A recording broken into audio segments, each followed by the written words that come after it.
29 it is, and they give us a function e to the xy equals 2. So we ultimately have a relation here, not necessarily a function. And it says at the point 1 ln 2, what is dy dx here? Ultimately, again, you should recognize that this is an implicit differentiation problem because there's no solve for y here. So if we implicitly differentiate this left side, we'd get itself times the derivative of the argument. The derivative of the argument here is xy, which is a product. So we'd have to do first times the derivative of the second plus the second times the derivative of the first. And the right-hand side would, of course, get 0. And then if we distribute, we get x e to the xy dy dx plus y e to the xy. Get the dy dx part alone.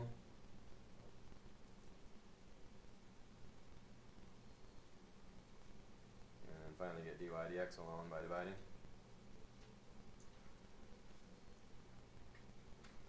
And as we can see, what's going to happen with those e to the xy's?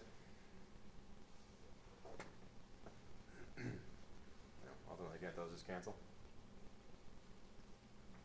And if I put y over x in there, my point in question is ln 2 for y, 1 for x, so it'll be negative ln 2.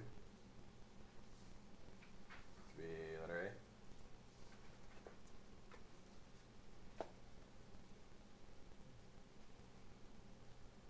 Questions on any part of that one? AB or BC? That's AB, so it's an implicit differentiation.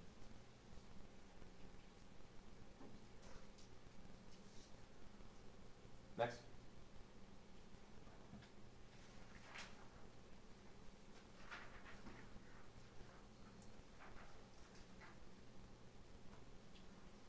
What are we going up to? 32. 32. 32, they give us the velocity vector.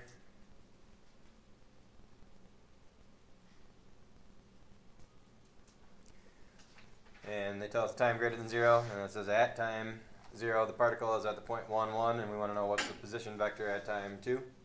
So ultimately our position vector related to the velocity vector is the antiderivative. So if we were to do the antiderivative of 2 sine, we'd get negative 2 cosine plus c, and then 3 sine t plus c. And then the issue here is what about the c's here? They told us that the initial position here, which is at time 0, is 1, 1. True? So if we were to plug a 0 in here, into negative 2 cosine t plus c, we'd need to get 1, because that's the x coordinate. Keep in mind that's the x coordinate of the position, that'd be the y coordinate of the position.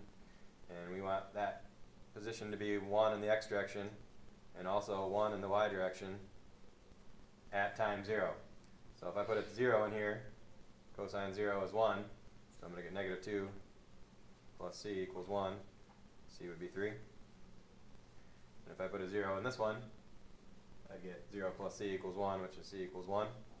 And so with that said, our overall equation then for the position vector would be negative 2 cosine t plus 3, and then 3 sine t plus 1. Alright, and with that, the question is what is the position vector at 2? So with that, if we find the vector at 2, we'd have negative 2 cosine 2 plus 3. And 3 sine 2 plus 1. And from there it's a calculator problem because those sine of 2 is not a nice angle here, so we plug those in, make sure we're in radian mode, which we are. Negative 2 cosine 2 plus 3 is 3.832, and then 3 sine plus 1. 3.729, or 8 that is, 728. That looks like letter A.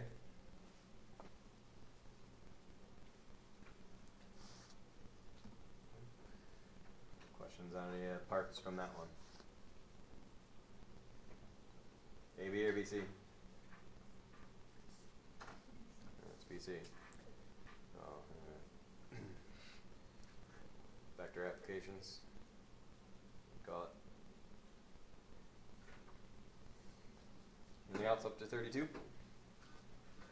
Take 30. And 30.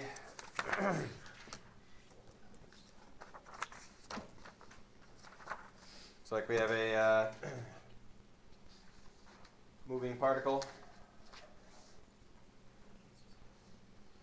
which is x of t equals t to the fourth minus 10t cubed plus 29t squared minus 36t plus 2. So we're moving along the x-axis here, so we have a horizontal motion here, time greater than 0, for which of the following times, for which of the following values of t is the speed the greatest? Well, ultimately this is going to have to do with velocity here, knowing that we're looking for speed here. So if we do our 4t to the third minus 30t squared minus 58t minus 36, that would be our velocity function. And ultimately, our velocity, keep in mind, being this, if we were to plug those times in there, we could get all the different velocities. True? And keeping in mind, though, that we want the speed, so we want to know which one of those has the biggest absolute value of velocity. So you can type those in there by hand if you want to, but if it were me, I'd probably save time by putting it in my y equals here.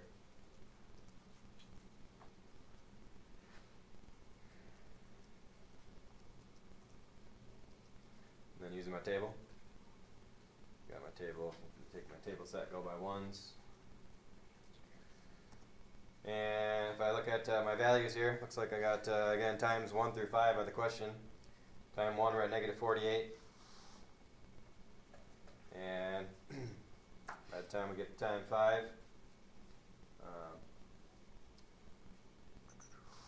it's supposed to be plus 15. did we miss? Oh, here's, there we go, you're right.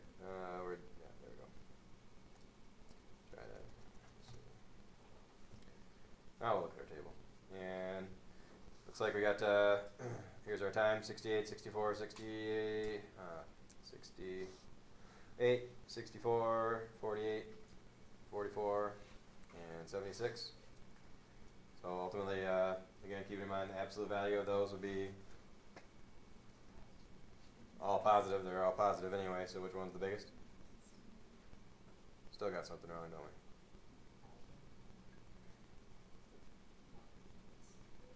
T squared, 58t. I know what it is. Type the equation in the y equals right, that would be much more helpful. There we are. Okay. There are the right values finally. So at 1 we're at negative 4, which means that our speed would be 4. Then our speed would be 8, then 24, then 28, and then back to 5, we're back to speed 4. And so therefore one of the largest absolute value would be the one of the negative 28. Okay.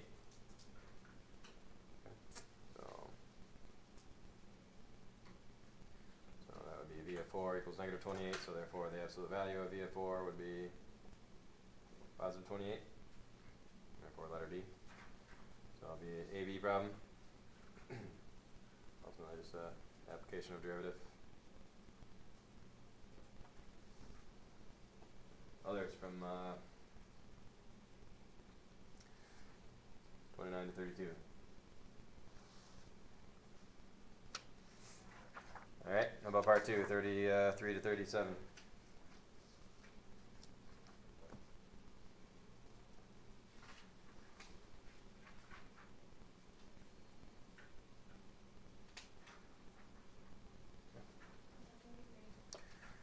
Okay. 33. We have this f of t function defined by the integral from 0 to t of e to the x cosine x times cosine x minus sine x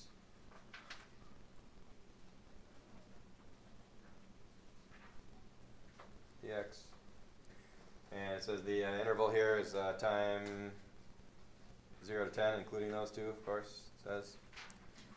And it says that question is, at which of the following values of t does f attain its absolute minimum, absolute maximum value? So again, we're not concerned about the integrand here, we're concerned about f. So when is f going to have a maximum or minimum? Well, maximums and minimums occur at critical points. So critical points here would be endpoints, since there's endpoints available here at this point. Endpoints, stationary points where the derivative equals 0, or singular points where the derivative does not exist. So let's figure out, first of all, then, if we do f of 0, that being one of our endpoints, if we were to plug a 0 into this, we'd get 0 to 0, and it doesn't matter what the integrand is, the answer is 0. And if we did f of 10, we could put a 10 in there, and if we type our equation in, we get e to the x cosine x times cosine x minus sine x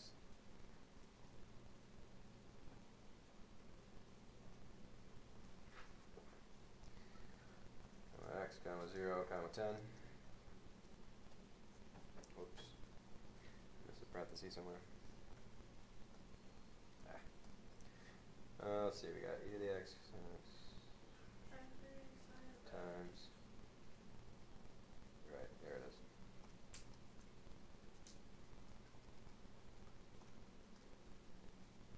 There we go.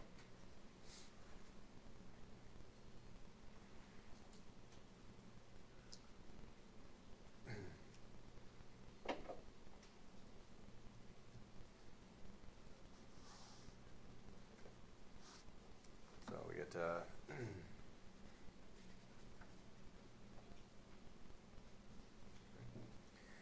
alright. Now keep in mind that I guess we probably could have avoided even doing that because, well, unless it was there, no absolute maximum, because ultimately we're looking for time values here, and the multiple choice are the time values. True? So do we really even need to bother with 0 and 10? Not even options, but if this is a free response question though, and there was endpoints given, the endpoints would have to be considered. So it's good to have it to do that anyway, just to recognize that those are in fact critical points. So let's talk about the derivative then. What would be the derivative of f of t? Ultimately, it's a fundamental theorem problem. It's going to be the integrand evaluated at the upper limit.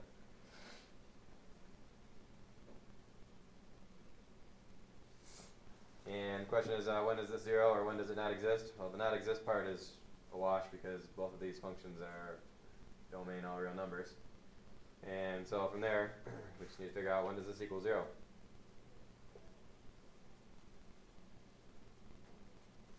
Well, keep in mind on this one, can this e to the t cosine t, can this ever equal 0? No matter what we raise e to, it's not going to be 0, is it? So therefore, ultimately, we were trying to figure out then when this is true. So when does sine t equal cosine t? Or if we divide, we could divide by cosine and get when does tangent t equal 0.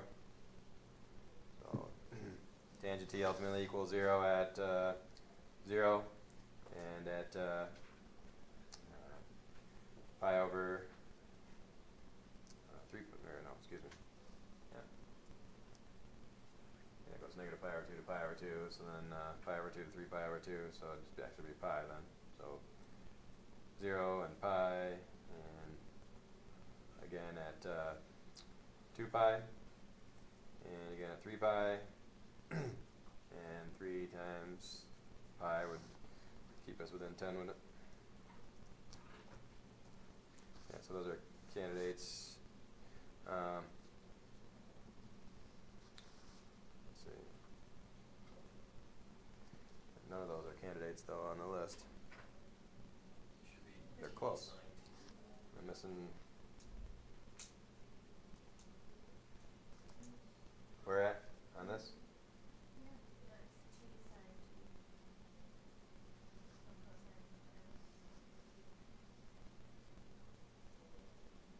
Ah, there's an X in there. Ah, I see it.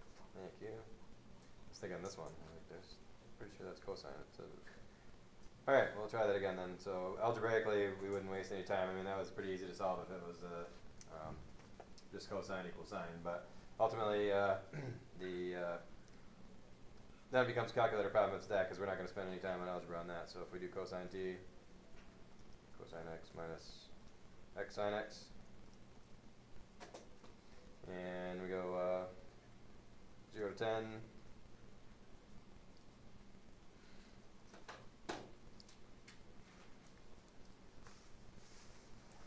Keep in mind we're looking for when is this a maximum, right?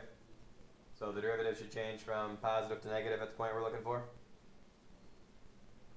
True? And this is the derivative, keep in mind. So positive to negative, that's an option. This one goes from derivative negative to positive, which means it's not positive negative. Looks like these two would be the ones. Let's see if we can find the zeros.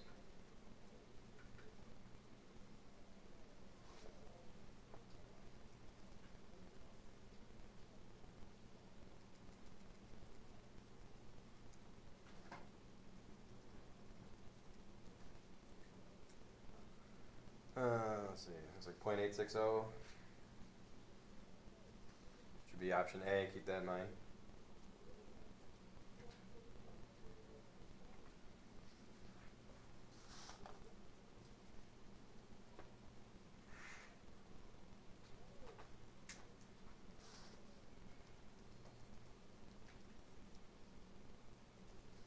And 6.437. Now here's the issue then is these are both candidates for maximums because it's where the derivative changes from positive to negative. But ultimately, how are we going to decide which one is the actual biggest part?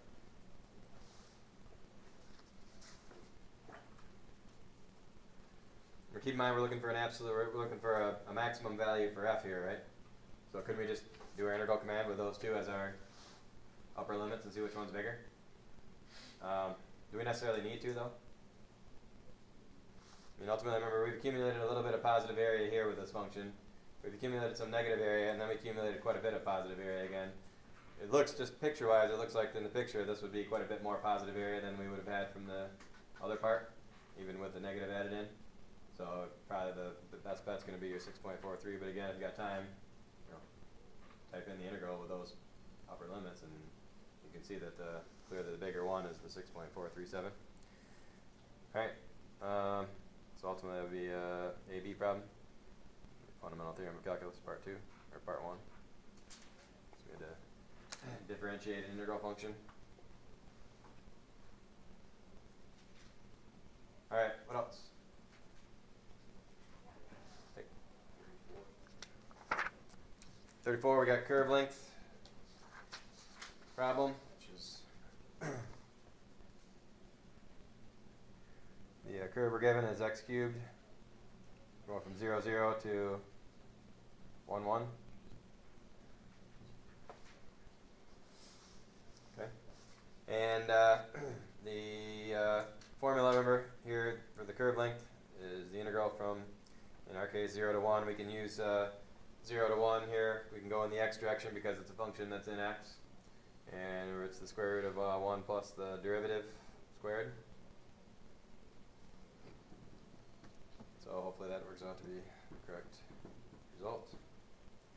So in our integral here, we got square root of 1 plus, and I'd probably multiply that out without having to type the parentheses and all that. So it would be 9x to the 4th.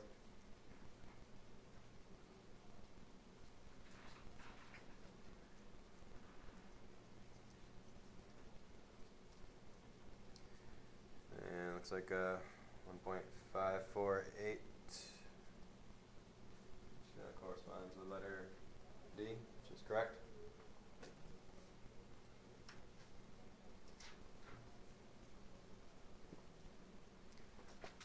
Alright. That's it.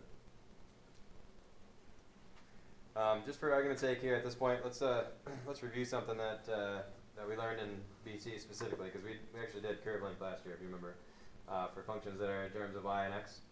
Okay, in terms of this formula, remember in general the formula here, when we have something that's in parametric form or in vector form where we have two different components, the integral in general is from a to b of the square root of, and this one remember is dx dt squared plus dy dt squared. So we have a general curve that's defined by an x component and a y component, whether it's in vector form or parametric form. Just for the record, let's see that these two things are actually the same. These two equations because if you think about it, if we look at our y equals x cubed, remember when if I have a function that I want to write in parametric form and it's in its rectangular form, remember the way to do it is to just let x equal t and let y equal whatever the function is, so t cubed in our case. And if that were the case, if I wrote this in parametric form, t and t cubed, okay, keep in mind we get the same xy chart because the x would be x and the y's would come from the t cubed part. Okay, we'd get the same xy chart here as we would here. So therefore, if we used this version and we put it into our general formula, which ultimately, if you want to remember this one better, you can just do, this one, because if you know this one, then this one just follows from it, because keep in mind that what's the derivative of x going to be every time? It's 1. So we'd have 1 squared, which you don't really need squared, obviously. And then what is the y? It's going to be the function part, derivative, squared, and therefore it's really, in disguise, it's the same formula, isn't it? Okay. Ultimately, this is the most general formula. This one just follows from the fact that in parametric form that x coordinate would be just t, which its derivative would be 1, and therefore that's why we have a 1 here and not another derivative. Okay. But it is, in fact, a derivative. It's the derivative of t. Okay. What else?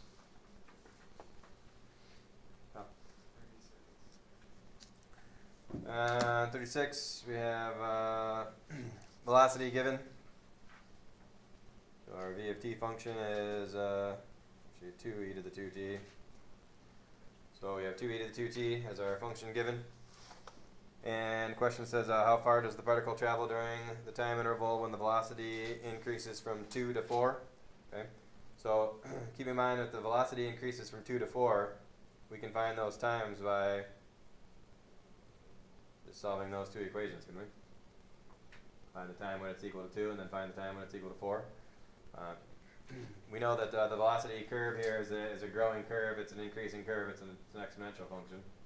So there's going to be no up and down here. It's just going to be going up. It's going to be increasing. So if we find the answer here, we got 1 equals e to the 2t, and then we got 2 equals e to the 2t. We can solve those two. And again, I wouldn't waste any time doing algebra here. I mean, you could. I guess ultimately it's probably easy enough to do algebra, but you can do a calculator if you don't see the algebra quick enough. But bottom line is if we took the natural log of both sides, we'd have ln 1 over here and we'd have 2t over here, ln 2 over here, 2t over here. Keeping in mind ln 1 is 0, so that would be times 0, correspond to that one. And then this one would be time ln 2 over 2. So those would be the two times that we're interested in. And now ultimately, putting this together, we want the total distance traveled by this particle. Okay. Keep in mind the total distance traveled would be the absolute value of the velocity function integral from the two times in question. So from there, it's a calculator problem. So if we go our math 9, and do the absolute value of that velocity curve, which is 2e to the 2x,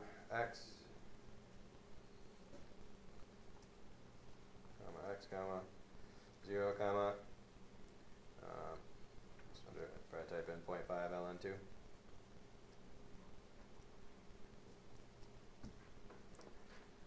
And with that we get 1, which according to our list is correct.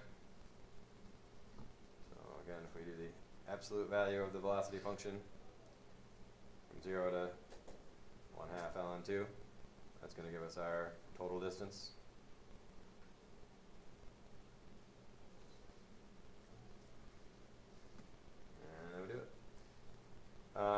Ultimately, that would be an AB problem. We had to do a couple things there. We had to recognize that we had to find the time, of course. And once we found the time, then it's just an application of integral problem. Keep in mind this curve length problem, I forgot to label it, but that would be a BC problem. And curve length is a BC application.